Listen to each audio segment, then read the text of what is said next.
Neil Ashmore. Welcome to another episode of David Anderson Talking Market Data. I seem to ham that up even more each episode I do it, because this is, as I've said on other podcasts, this is showbiz. Market data is really showbiz at its heart. But seriously, thank you for joining this podcast. Let me start off, as I think I do with most of my podcasts, asking you to introduce yourself a little bit. I am going to put your LinkedIn profile. I'm going to put the website of Datagum, should pronounce your company correctly, Datagum on the bottom of the both all the podcasts. This is going to be available on YouTube, Spotify, Apple, and other podcast platforms. But I would like you just to give a brief introduction to who the man, the boy, Neil Ashmore is, and what Datagum, which is a relatively new entrant to the wonderful world of market data. Introduce you and introduce your company, please. Perfect, yeah. First of all, thank you for having me on. And you are forgiven for mispronouncing the name. It's actually quite amusing because lots of people do. And we're actually keeping a list of all the different types of... Yeah, exactly. So what's the worst one? We've had Datagum when we were out in FISD in New York, which we, felt was a little bit scary. Kind of like scary at the time. But it's been Bubblegum, which again, I'm not quite sure, why I had association with data there, but yeah. So yeah, I'm obviously Neil Ashmore, been in the industry for 25 plus years. Like so many people, I started out back in the old days at Reuters, who was Snap. Part of a cohort that got brought in to train as a field service engineer. So underwent lots of training on the products, on the industry, before being thrown out into the lion's den to clients to go out there and learn my trade. From Reuters, moved to the client side. So worked at various different banks, sell side, buy side, over a number of years, and sort of gained more experience, what the clients were doing, front office technology integration, and then moved on to the business side as well. So got my teeth into commercial aspects, the compliance side of it as well. I always used to say market data was really the first DevOps in terms of to manage the whole ecosystem. You had to have understanding of networking, of operating systems, but then licensing, contractual side, all of those things as well. So I think it is very complicated, very tricky, but a very interesting society. I'll stop you there, because we are going to go on to explain Datagum. I'll say it properly. Yep. But that's interesting, that technical and commercial. I've noticed that a lot of people sit on one or the other. They're either very, very technical or they're very, very commercial. And there's quite, I think, a small group of people who have crossed that divide. Yeah, I find that interesting. And that's what Datagum is. So that's the services we offer to go in with a full view. So we're not looking at problems, and something that's a technical problem, also has a commercial aspect to it as well. So, yeah. And so Datagum, you started, give us the 30-second Datagum. So Datagum was born out of working for vendors, working for clients, and feeling that there was maybe a gap in the market for somebody to go in and translate the needs to each party as well. So the vendors would understand the complexities of the clients, of the business integrations and workflows, and the clients would also understand and get to use the full value of the vendor products as well. This sort of became apparent when I was running market data at Deutsche Bank, whereby I was on one side being listened to the internal team saying, no, we need to integrate it this way. And then vendors would come and be trying to sort of sell their products based upon a greenfield environment that didn't take into account some of the complexities the clients faced. So classic. Hence, Datagum was born to go out and try and solve some of these industry problems. To glue things together, not to gum the works up. Sorry. Yeah, it was a choice between gum and glue, and right. And being a fan of Hubba Bubba when I was younger, and rather than Pritt Stick, I went for the bubblegum option. I think Datagum sounds better than Data Glue. I like it. So look, inevitably, we could talk for hours about all sorts of things, but we got to fixate on a few small things in this hour that we're going to be chatting together. Let me start off by asking you, let's have a conversation about something that I know is close to your heart. Talent. And it's something that we in the FISD world, by the way, I stress when I say FISD, I still work with FISD, but this podcast is just David Anderson on his own. But talent in the market data industry is an issue. I was struggling. Is it a problem? I think it probably is a problem. There are issues to do with why talent is a problem and what we as an industry are doing about it. And I've watched you guys just in you building up Datagum as a team of people. It's been fascinating to see how you've built that up in terms of human resource there. But I also know you take an interest in the wider community industry or what have you. So set the scene. Why are you so passionate about the talent issue? And what is the talent issue? I could sum that up in going back and when I talked about my time at Reuters and their training programs that happened then, I now walk into the room a lot of market data industry events, and I'm one of the youngest people in the room, yet I'm the offside of 50. They're all old people like me at 66. Exactly. So I think that immediately jumps out to you that there is an issue in bringing that new talent through, and why is that? And I think there's a number of different reasons that have contributed to that. Over the years, we can talk about them, but I'd like to look forward. So when we started Datagum, I knew I couldn't just rely on the existing talent pool that was out there, because that's not scalable. That's not going to be able to get us to achieve the goals that we want to achieve within the industry and solve some of the problems that we want to solve. So the first thing you need to do is build up your squad, and that's what we focused on from the offset. And we've done that sort of in a combination of ways. First of all, to get those experienced SMEs out that cover all of the different disciplines of market data as well. So your technologists, your developers, your engineers, your architects, and then as it crosses over into the commercial world, to get the people that can understand the licensing, the compliance, the procurement process as well. So we get that breadth of knowledge of SMEs in, and then once we've got that, we can then look at recruiting the right kind of talent within to the company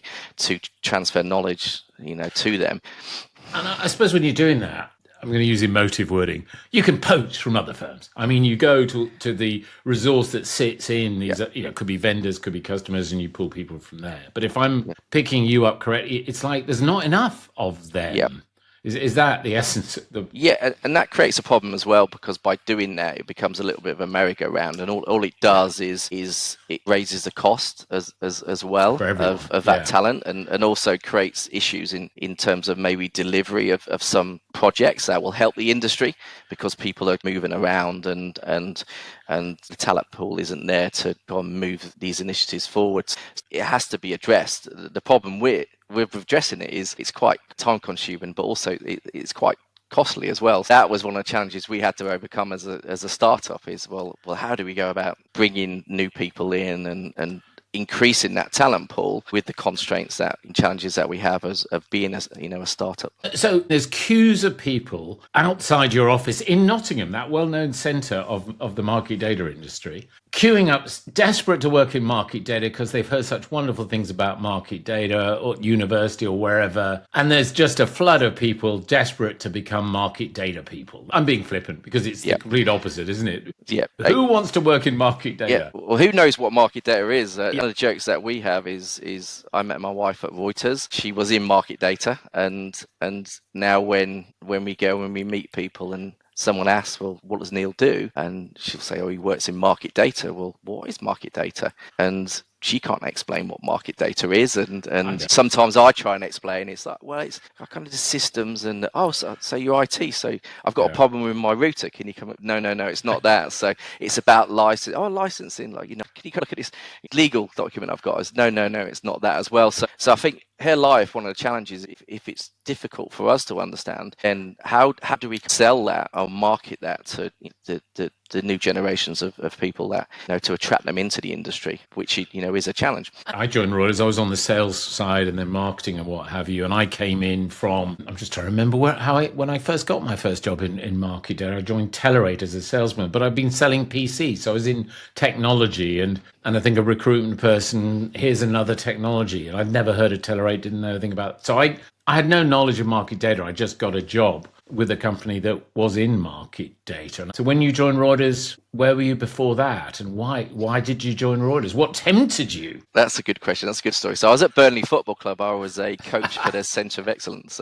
So I left university with a degree in economics, politics, and just quite naturally just worked at Burnley Football Club. As you do. Yeah, as I do. So I had sort of two seasons there, living the dream, but constantly being reminded by my parents, when are you going to go get a proper job?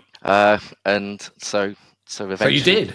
yeah, eventually went down to London and kind of fell into it. So I was brought into Reuters to do a job that was non sort of technical, but it was within an office, and within the office, obviously some of the management saw something in me and said, would you like to give it a go being a field service engineer? And there was that opportunity there that maybe doesn't exist today. I think our two examples, we both fell into it accidentally. We didn't seek it out. We didn't say, I want to be a market data person. We just stumbled across this weird world of market data. And I think a lot of people, frankly, most people, that's how they came in. I get the impression you're trying to initiate some programs, some activities to actually market, if I can put it this way, market data as a career. Is it? Have I understood that correctly? Yeah, exactly. That's what it is.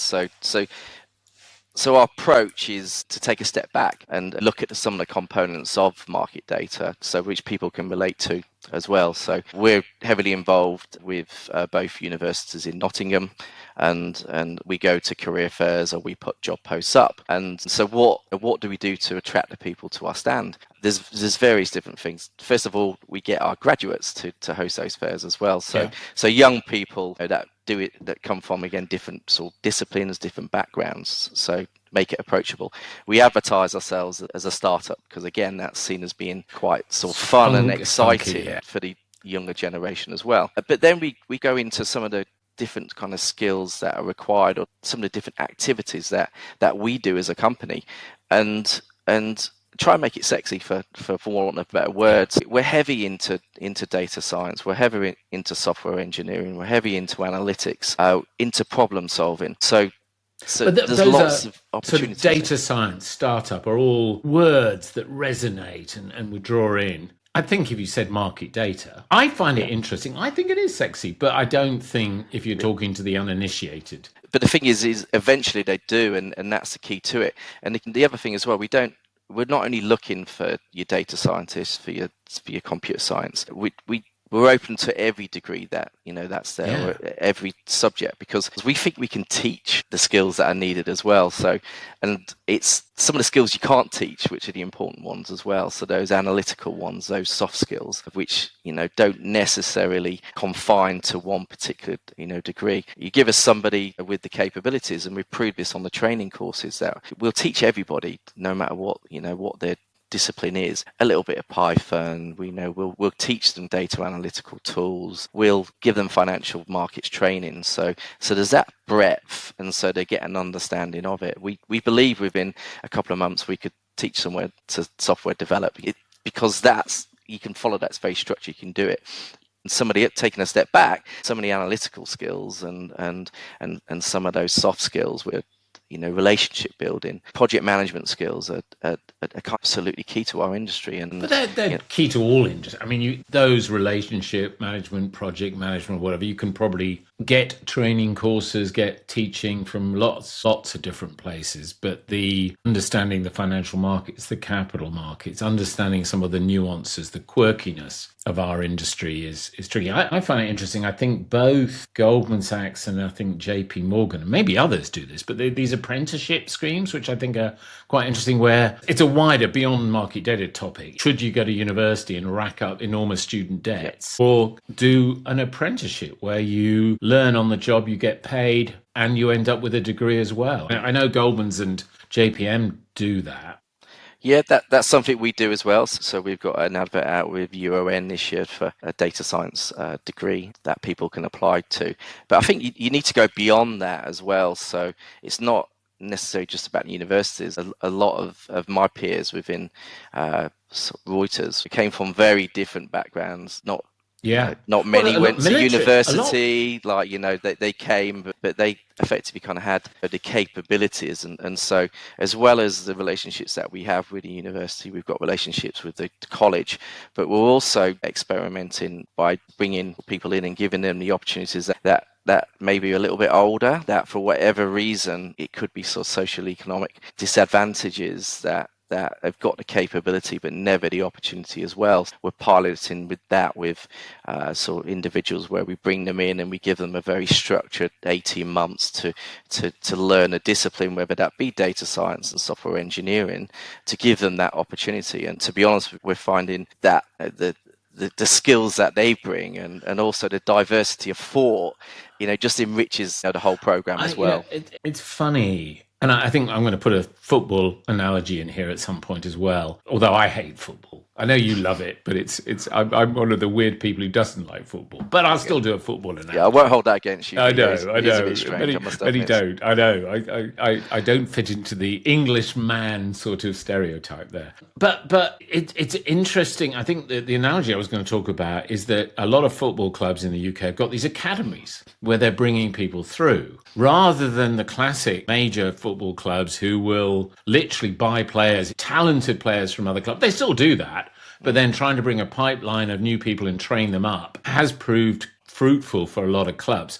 And I find it interesting, the analogy into our industry is I've talked to a lot of firms, frankly, when I have been pitching, hey, we've got a training course for you from the FISD or whatever. And they say to me, David, but we only have experienced people. We only actually recruit people who are already trained up to the gunnels and whatever. And I just wonder how many of these firms have the equivalent of one of these football academies. Is there an analogy there in what football clubs do and what we in the market data industry do? Exactly. So I'd say that some of those big places maybe are the Man Uniteds of this season, and maybe we're the Nottingham Forest looking for that kind of talent and punching above our weight. Yeah. So Anyway, so what else on the talent side? You're building up an organization. What problems what advice would you give to other firms? What should, because everybody should be doing this. I think you're doing a great job in pulling new talent into our industry, but you shouldn't have to do that on your own.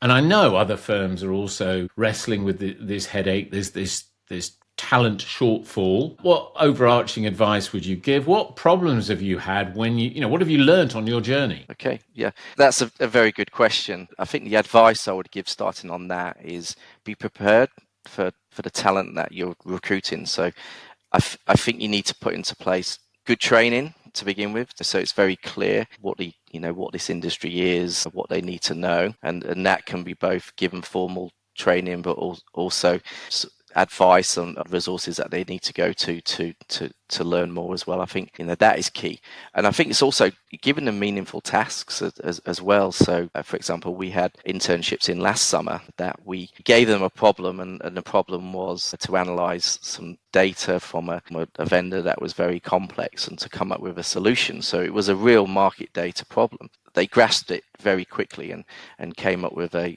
tool that has actually since become a product for us as well, because they came to it with no baggage and with fresh ideas, with the use of new technology. Yeah, exactly. So if you can support that with some guardrails in terms of being focused and make it something for the industry that you're in, it can be amazing. And also the I suppose the fulfillment that they got out of actually producing something that was going to be used in the industry was I think that's refreshing. And I know DEI and diversity and all that is not at this current moment in time, there are some issues about that. But I read an interesting book, I think it was called Rebel Ideas, about diversity. And it was this idea, it's not trying to promote women or gender or race or whatever. It was literally saying, if you have a team of people that have a diverse experience, you will get better outcomes. If you've got everybody who is the same, but they're all Harvard or Oxford, Cambridge, they're really at the absolute peak, the best. But if they're all the best in the same way, they will have groupthink. It's an echo chamber. So, and I'll throw a question at you, a thought. I think there are some criticisms that our industry has got some staleness to it. Are we stuck in our ways in the industry? Do you see that? Do we need a bit of a shake-up? Absolutely. Yeah, I I believe so, and I think a lot of it is complacency. I think there's some protectionism. Yeah. So people have reasons to keep the status quo as well. So I think all of those need to be challenged, and I think that's something that we are challenging. And going back to your point about that sort of collaboration, again, the story about the interns, we gave them a a project. It was a group project, and they figured out very quickly amongst the cohort, who had the skills in certain sections, and there was somebody that was very strong at programming, so they got the programming side of it. There was somebody who was very strong at presenting. They got that side of it as well, but there was no conflict. It was just an appreciation and then a support of each other to get to that end goal, and it was just absolutely refreshing as well. It was effectively that team ethos, which I think is so rewarding to everybody, and it was interesting because our mentors, so our experienced sort of staff that were involved in that, they became energized as well, and they started sort of looking at things in a different way as well, and so the impact went both ways. The graduates were effectively feeding off the knowledge and the experience, and then the SMEs were feeding off the energy and the diversity of thought to make them think differently about things as well. And I'm going back to something you said at the beginning of the conversation, where you said when you turn up to FISD events, industry events, where we all get together and it's sharing ideas and networking and what have you. And the problem, I think I can call it a problem, that you identified, is it's all the old crew. I mean, I love it because it's all the people I've known for years, and we're all there and we'd all have a good old natter and talk about the good old times and whatever. But it's difficult to get that new cadre of people to come in. And we at FISD have been struggling to work out why that is the case, because I think to some degree that older sometimes equals senior. Not always, but you progress up your career and you get more senior as you get older. And therefore it's quote unquote the senior people who get to go to these industry events, and senior tends to correlate with older. I'm thinking aloud now. Is that why? I think you're right. And I think it can also be intimidating as well, but you maybe don't realize that because we don't see that, or we forget when we were that age. But then, as I said, when we were that age, I had kind of 15, 20 people in the same room that were of the same age as me that I could relate to and bounce those ideas off. And that's, again, what we're trying to do here. We've got the office, we get everybody in the office together, and there is that mix of youth and experience, and it becomes more normalized, that kind of diversity of age as well. And you can also, again, feed off each other, listening to those conversations of different people and just gain that understanding, but that being comfortable in that environment as well. Quite often I've been in places where I've seen a graduate who's come in and it's been in a team of closest age to them maybe 20 years, and that's really, really difficult then in terms of they're at different stages of their life. They're doing different things, and to do that for 8 hours a day is quite difficult. So again, we're trying to harness that culture where there is that kind of cohort of people at the same age with the same interests, but then try and cross that diversity across age as well. I think it's difficult because I really genuinely, maybe sadly, do find market data fascinating, interesting, exciting. I'm 66, I'm supposed to be retiring, but actually I don't want to retire because I still find it interesting. It still energizes me. But when people come in at the very lowest echelons, sometimes the very lowest echelon jobs are a bit more boring. Is that a fair characterization? Only if you make it, and I think that's what we're trying to change as well. And one of the great feedback we had from the uni was that our interns were going back and were telling stories about we had financial training, we went down, we had a look around Bloomberg, we went to the opening bell at LSEG, and we got to do these tools and we got to do this sort of this data project, and conversely you had those that were maybe going to some of the larger kind of accountants that were coming back, and the stories was, I was a bit bored because, I was doing those, lower, those lower end, tasks. Why would you do that? There's so much within market data to achieve and improve to get us where we need to as as an industry. So let's get that generation in to kind of help them help us get there as well. Let me hit you with a last question thought about the talent conversation before we move into something else. At the other end of the scale, at my end of the scale, I'm 66 and I was at Reuters and I grew up with Triarch and then it was RMD. These products will resonate with a lot of people. Maybe some of the younger generation are not familiar with them. But one of the observations I've heard is that, I have sales and marketing, so it probably doesn't matter if I fade away into the background. But a lot of the more engineering technical skill sets in that area, software development or whatever, the people who could maintain these systems or whatever are all getting to a certain age where they're either retiring or worse. And I've heard people saying that there's a lot of that legacy technology still in place. And if a whole generation of people retire, is that a problem for the industry? I've heard people voice that. I'd be controversial and say no. I think people maybe say that, try and make it a black art. Yeah. And it's not, as far as I'm concerned. Right. So a lot of those platforms run themselves now, and I'll probably get myself into trouble with a lot of my sort of peers and ex-colleagues. But also there's a shift as those move to next gen platforms as well, whereby it's a new set of skills that's needed for them as well. So you're getting some of the newer technology companies coming into play, such as Snowflake and Databricks, which is a different technology, and the younger generation are way more skilled to be able to support, architect and maintain those systems. So I just think it's just going to become a natural transition. It's a cycle of life. It's the cycle of life and work, and it's just, it ever was thus. Look, we could talk for hours on just the talent conversation, but let's not. Let's break this up. And again, I mentioned this before when we did the pre-brief. I want to get into a slightly macro bit of the conversation and ask your opinion from where you're sitting. What are some of the big macro issues in our industry? And I'll throw a couple at you just from my experience. I mean, I've seen for many, many years now a constant pressure of cost control, cost containment. I do remember in my early part of my career in the 80s and the 90s, there was a lot of innovation. There was a lot of money being thrown at things, and a lot of the big banks had massive budgets. Go away and build it, and we hope it works, sort of thing. Those days are long gone, and it gets to be a constant, rather tiring, we got to cut.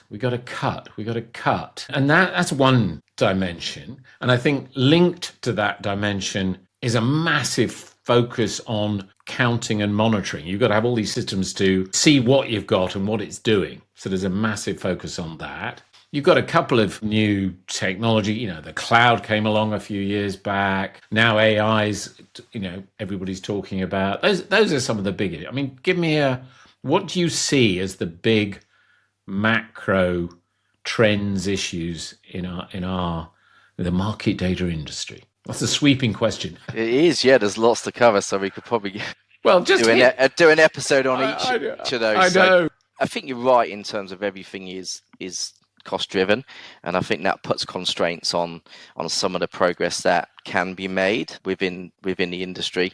And I think that comes down to the bottom line that sort of market data budget at most institutions is usually second or third after the people, which is massive. So when some of these finance people are looking at the bottom line, it's, well, what is this? And so they're always going to go after the biggest areas of spend to try and cut. So that is an issue, and there's no two ways about that. But having said that, there's been this buffet that was open for years and everyone was feasting on it, and then all of a sudden when they realized that it was getting out of control, they've had to put some I suppose some governance around that and try and move to an a la carte menu, for want of a better analogy. But the actual transition to that is really problematic, and I feel again that's probably one of the main reasons where Datagum started, whereby we're looking to address that. So how do you get to where you want to get to as a business, but also working within the constraints of obviously the lens that is on sort of cost as well.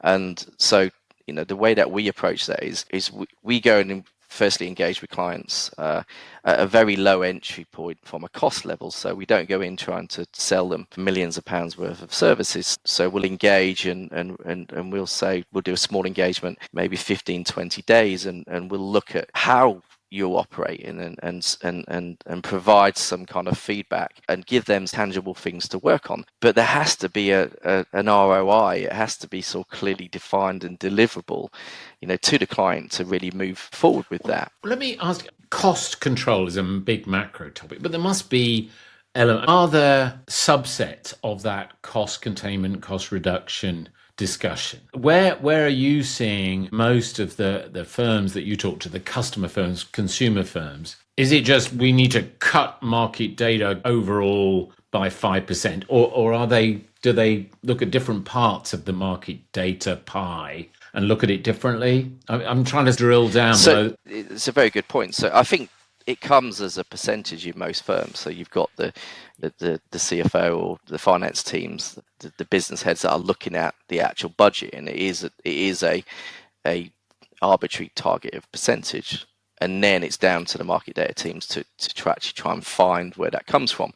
But there are lots of challenges within that as well, because you can do the analysis across your state of where those savings could be made. But then there's some of the obvious areas, they're non-negotiable in terms of, no, you can't do that. The business won't allow that. So that is basically out of scope, and so which makes it more difficult. You used an interesting word, the business. And what I've heard from a lot of people working in these consumer firms, big banks and what have you, they say, unless you get the buy-in of quote unquote senior management in the business, you can never impose. I mean, I'm trying very carefully. Yeah, the classic is there's a particular vendor out there, and that if we cut that one, that would really save us bucket loads of money. But that particular vendor's product is so ingrained in the business, and for arguably for very good reasons, that it's almost impossible to wrestle out of their cold dead hands that particular product. So how do you navigate that politically? Because it is almost a political. Yep,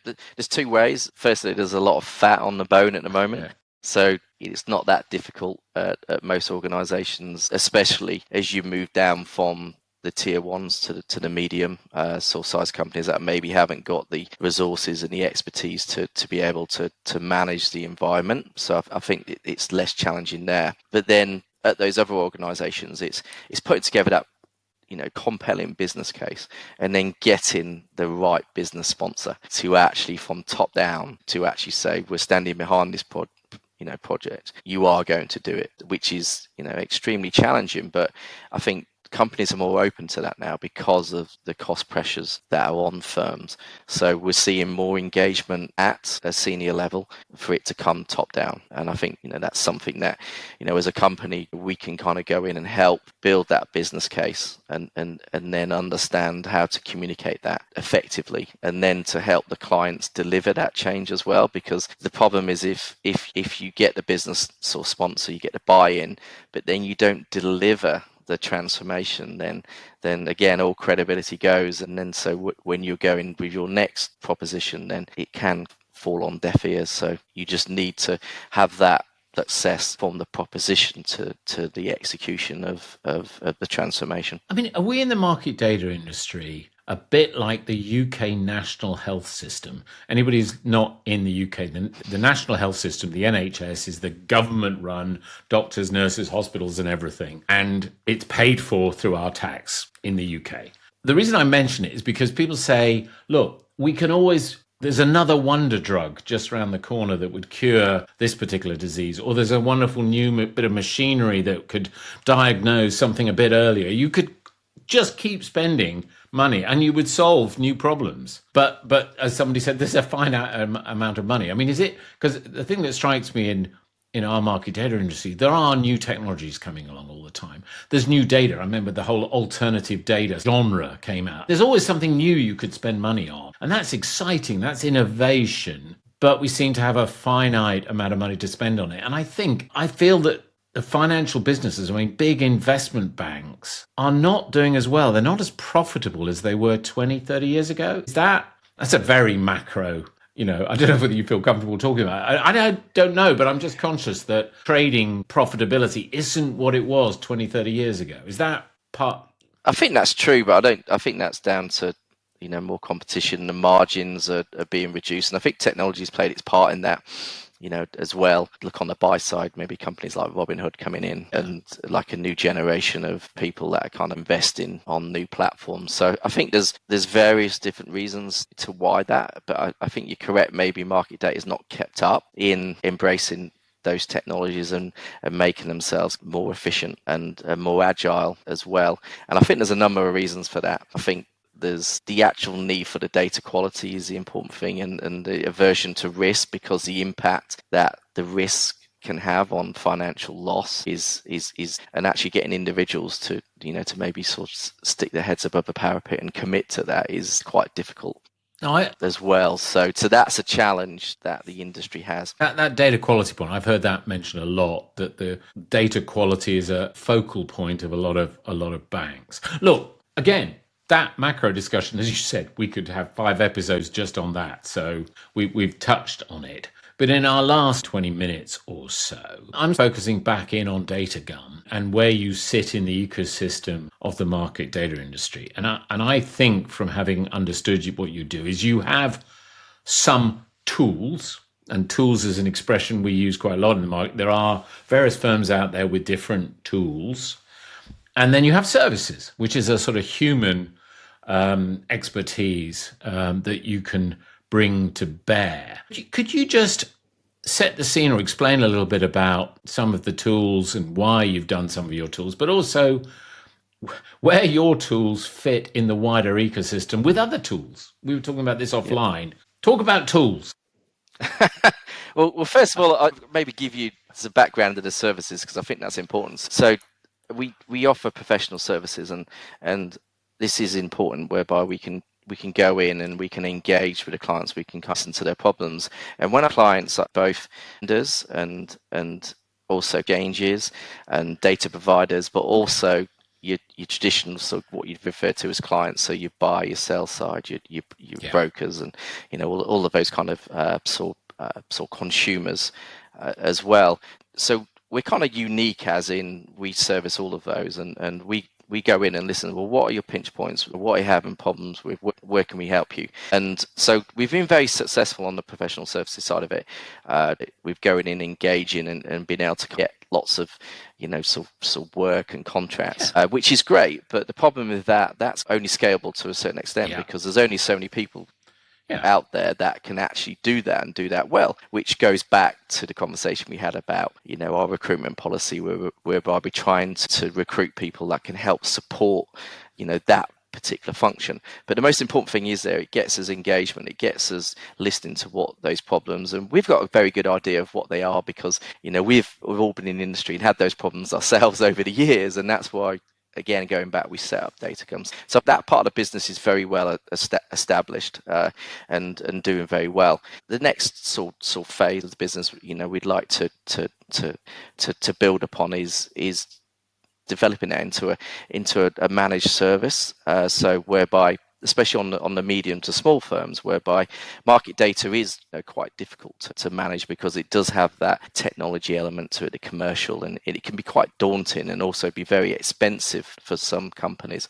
So that's why we've chosen sort of Nottingham to build up that capability, whereby we wanted a nearshore location to be able to do that, whereby we can sort of bring in, and we are bringing in, aided by experienced people to train up and kind of help support those services, but it not be a body shop, like not give people 8 people, but look at, this is what your services are, and then being able to kind of evolve those services as well. So be able to take some of the more menial tasks that you talked about earlier, but automate them, or use tooling to make it kind of more efficient, or simplify those tasks as well. So that's the second part of business that we're getting really good sort of traction on, as well as maybe some firms are looking away from the more traditional managed service locations, particularly in Asia. So that's the second part of it.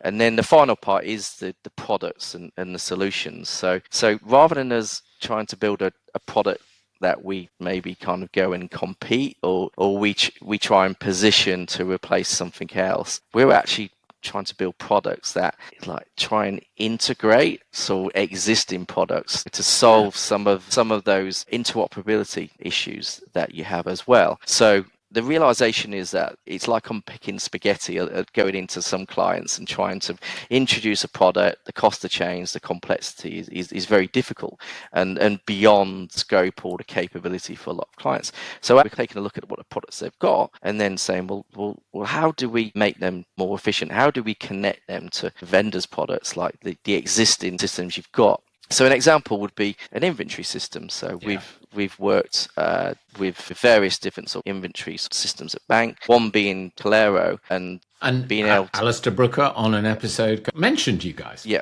So what we our understanding is the inventory at many banks holds their golden source for market data. So holds all of the information on their users, their products, their contracts, their applications, and effectively pretty much everything that you need to manage an environment and to do the provision of it. Okay, then being able to enforce that into a compliance, into a licensing world, it becomes more tricky at that point. So what we did is we've kind of, sort of worked with Calero to create a digital rights concept whereby the requests for particular products and services were actually kind of sort of driven by the contractual rights for that, transferred them into a digital format.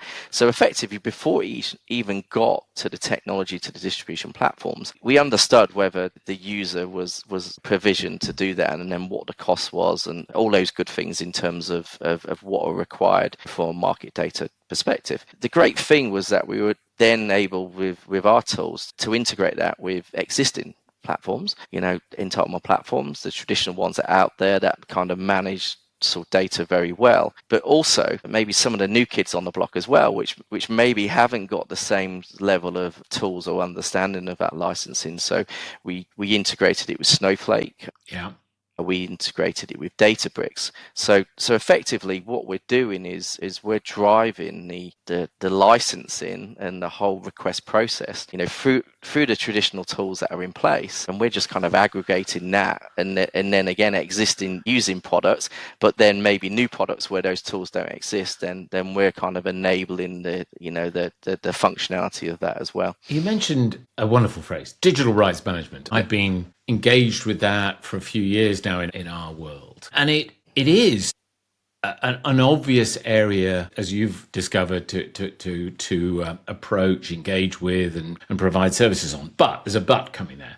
But it's difficult because digital rights management, digital maybe is the operative word here, because all of these rights are articulated in natural language on contracts and maybe not natural language, in legal language, legalese and whatever. And something the market data industry has struggled with for years, they're not standardized. Everybody's using different naming conventions, different language, different whatever. And it is often ambiguous. Whether it's deliberately ambiguous or not is debatable, but some of it is ambiguous. How do you navigate that? How do you solve that? That's a great question. I like great questions. The secret sauce, yeah. No, so you're absolutely right. So when I was at Deutsche Bank, we were one of the initial members that, along with Goldman's and CME and Refinitiv at the time, looked at this issue, and we were looking at technologies such as ODRL to maybe solve that.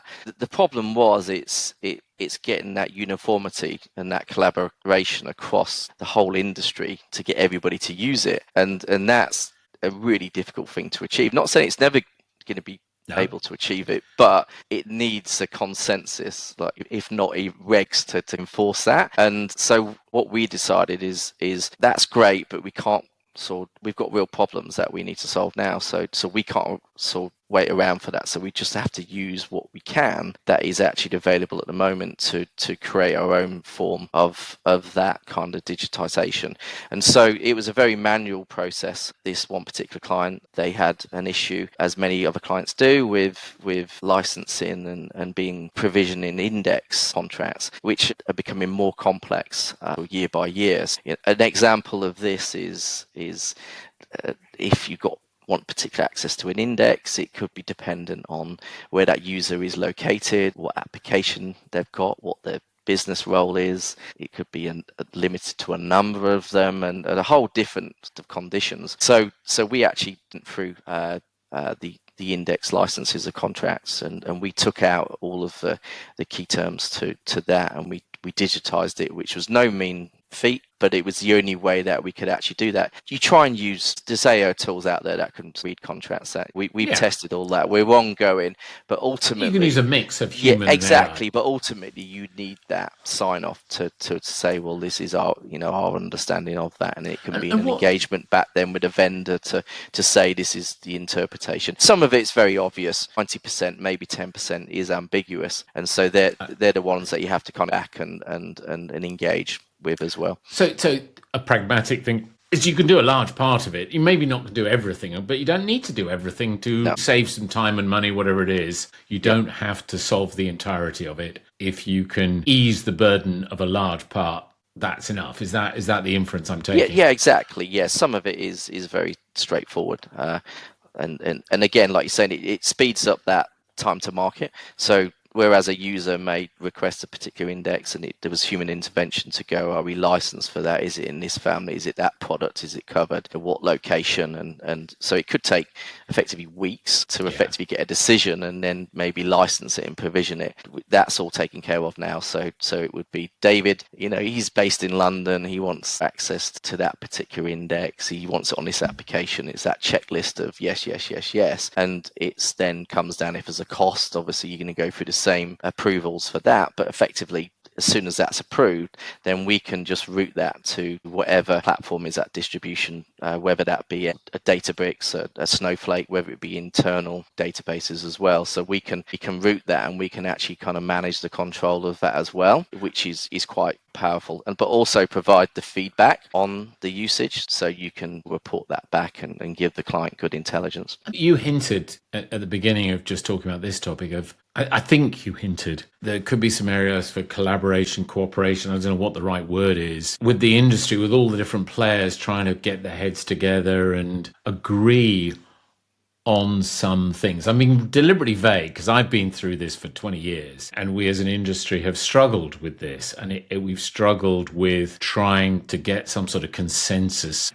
I hate using the word standardization because it's such a sort of obtuse word. It doesn't. Anyway, where would you advise? Where would you suggest that a bit of cross-industry collaboration could be helpful? Are there any areas that you could imagine, that you could see some cross-industry collaboration working? I'm skeptical.